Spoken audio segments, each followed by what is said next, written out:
Less than an hour from Orlando, Clermont, Florida is a community that's gone through a lot of changes in the last couple decades.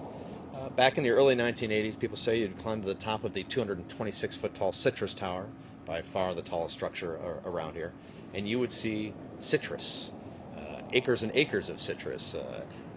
But that's changed. During the 80s, three big frosts killed off a lot of those citrus trees, and the trees have since been replaced by rooftops. Many, many rooftops, including the rooftops of two big seniors communities, which people say often act like small, independent cities within the city of Clermont.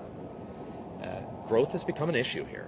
The people here who came here when that big boom happened really aren't looking for any more growth, or at least some of them aren't. Some of them really don't want any more change. They came here because they wanted a specific kind of life, and they don't want really any more development. That's caused a problem around here. Education is something of an issue here. There's a school. Their schools are tight. They need more room. They need more construction, and getting money for that construction isn't necessarily easy. The big seniors communities around here aren't necessarily focused on putting money toward education. Some are, but some aren't.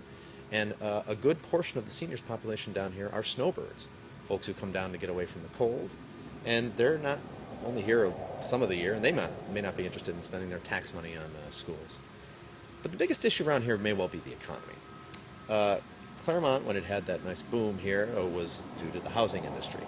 And since that boom has slowed down, stopped, there's been jobs that disappeared. Real estate jobs, construction jobs, electricians, plumbers. It's hard to find work for those people.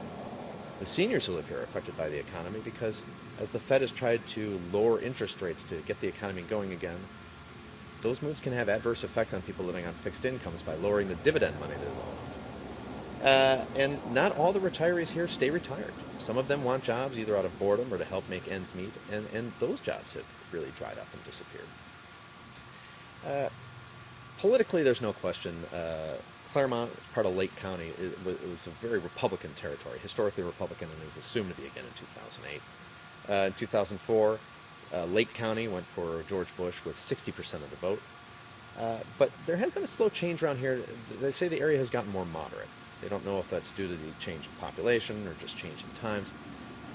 But it's not quite as staunchly Republican as it was before. And some say that may be creating a small split within the Republican Party here.